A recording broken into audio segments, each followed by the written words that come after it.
know this, that nobody in history has solved 8 wars in a period of 9 months.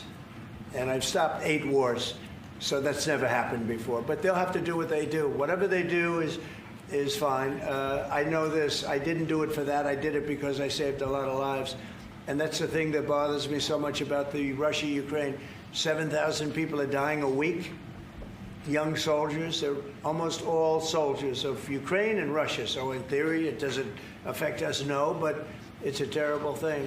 And we'll get that solved too. But nobody has ever done 8 wars. Nobody's done 8 wars in 30 years, let alone 9 months.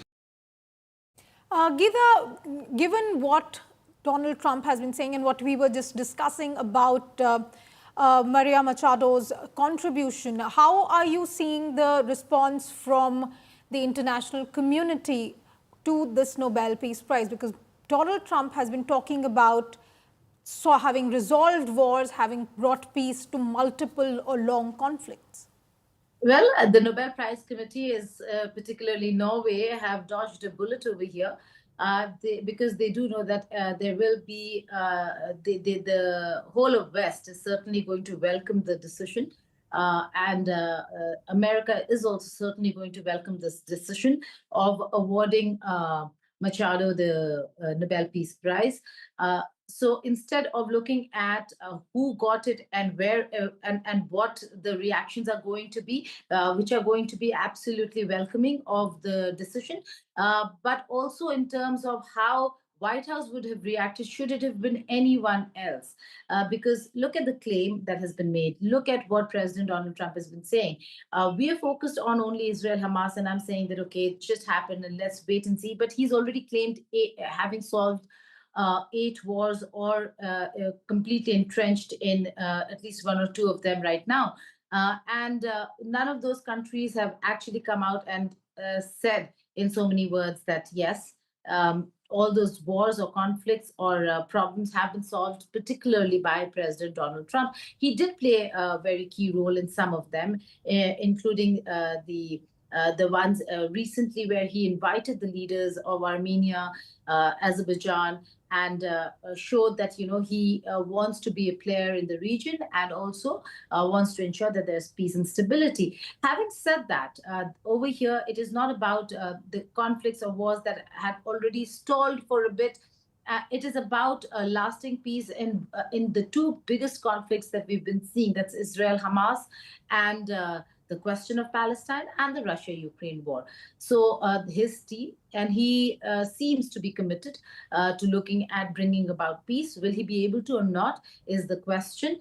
But I really think that Norway and the Nobel Peace Prize Committee did well, dodged a bullet here by choosing a Venezuelan leader, opposition leader, as the top choice for the award, because if it were any other country, it would have been very difficult. The fact that it's a Venezuelan who's been fighting Maduro and who very actively America is fighting in the waters between Venezuela and America, even as we speak, is White House. So I think there will be a lot of welcoming of the decision and congratulatory notes that will go the winner and the committee's way. Geeta, let's also talk about Maria Machado's own contributions. She's a woman leader who's been talking about fighting autocracy for the last almost more than a decade. She's been talking about education, she's talking about reform, she's talking about anti-corruption.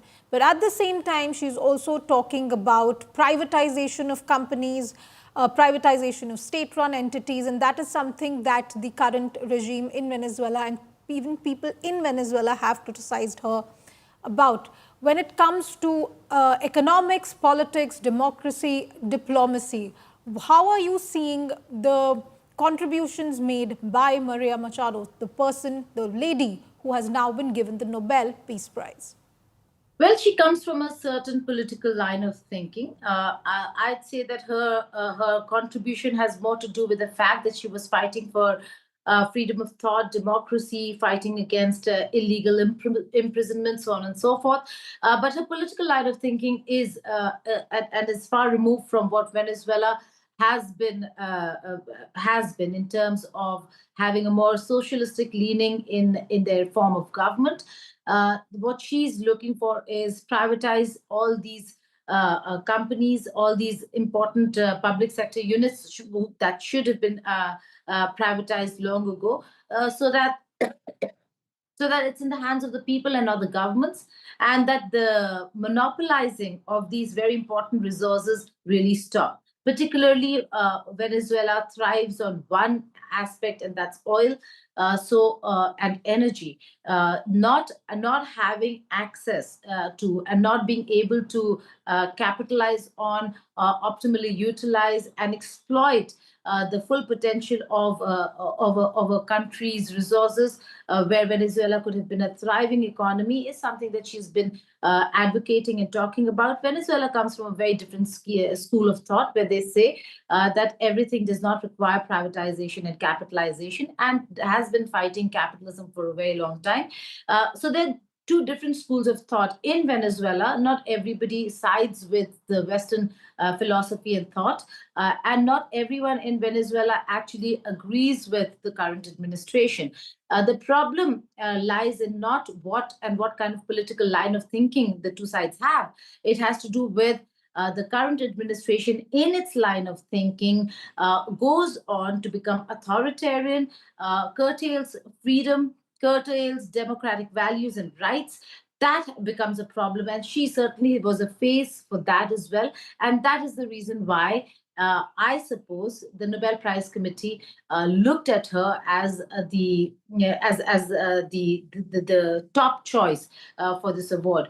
Remember, she was hiding in the Dutch embassy. Now, all embassies are land of that country, and the hosting country cannot violate that space, cannot go in, march in, or force themselves in. So, as was the case that we'd seen long ago with Wikipedia founder as well, when he was in London, but was in the Ecuadorian embassy. Here she was in the Dutch embassy for a month and then fled to Spain. So we are yet to hear from her. She will be heading to Norway soon, when the prize ceremony will take place. And for now, it's a big win. It's a good win, and it's a diplomatic win as well, where they've not the choice was not just about who they should be giving it, and whether if the person is deserving or not. Yes, most of them that they consider. I mean, there's Imran Khan as well. There's Donald Trump, but most of them that they consider deserving. She made the top cut, I suppose, because she's the opposition leader of Venezuela as well. Not taking away from contribution, not taking away from what she's done, but certainly dodging a bullet here from White House. All right, Geeta, stay on with me. Let's take a look at who is María Corina Machado. María Corina Machado Pesricha is the current Venezuelan opposition leader. She served as an elected member of the National Assembly of Venezuela from 2011 to 2014. And as the leader of Venezuela's pro-democracy movement, she has played a very crucial role in uniting a once divided opposition under the shared goal of free and fair elections. The Nobel Committee highlighted her belief in the choice of ballots over bullets and her lifelong advocacy for judicial independence, human rights and representative governance in her country.